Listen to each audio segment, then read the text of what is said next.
सहस्राय विद्महे महाशक्तिनेत्राय धीमहि तन्नो श्रीमाता अप्पाजि प्रचोदयात्।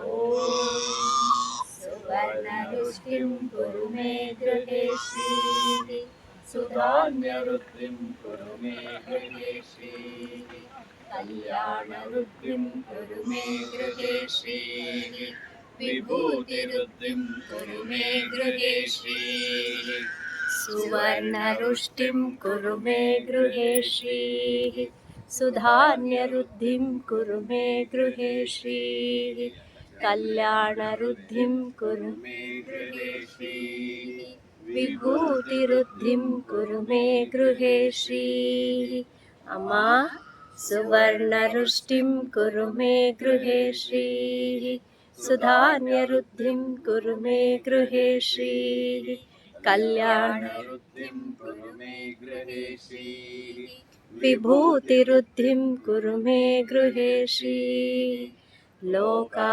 समस्ता सुखिनो भवन्तु लोका समस्ता सुखिनो भवन्तु लोका समस्ता सुखिनो भवन्तु समस्त सन्मङ्गलानि भवन्तु।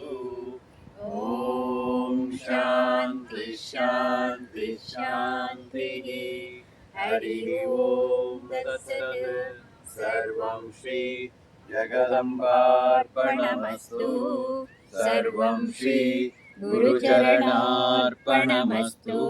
ದುರ್ಗಾ ಸಂಸ್ಥಾನಕ್ಕೆ ಜಯವಾಗಲಿ ಜಯವಾಗಲಿ ದುರ್ಗಾ ಸಂಸ್ಥಾನಕ್ಕೆ ಜಯವಾಗಲಿ ಜಯವಾಗಲಿ ದುರ್ಗಾ ಸಂಸ್ಥಾನಕ್ಕೆ ಜಯವಾಗಲಿ ಜಯವಾಗಲಿ ಶ್ರೀಮಾತಾ ಅಪ್ಪಾಜಿರವರಿಗೆ ಜಯವಾಗಲಿ ಜಯವಾಗಲಿ ಶ್ರೀಮಾತಾ ಅಪ್ಪಾಜಿರವರಿಗೆ ಜಯವಾಗಲಿ ಜಯವಾಗಲಿ ಶ್ರೀಮಾತಾ ಅಪ್ಪಾಜಿರವರಿಗೆ ಜಯವಾಗಲಿ ಜಯವಾಗಲಿ. ಸ್ವಸ್ತಿಸ್ತು. ಸಮಸ್ತ ಸನ್ಮಂಗಳಾನಿ ಭವಂತು. ಎಲ್ಲರಿಗೂ ಜಗನ್ಮಾತೆಯ ಪೂರ್ಣ ಆಶೀರ್ವಾದಗಳು. ಜೈ ಶ್ರೀಮಾತಾ, ಜೈ ಶ್ರೀಮಾತಾ, ಜೈ ಜೈ ಶ್ರೀಮಾತಾ, ಜೈ ಜೈ ಶ್ರೀಮಾತಾ.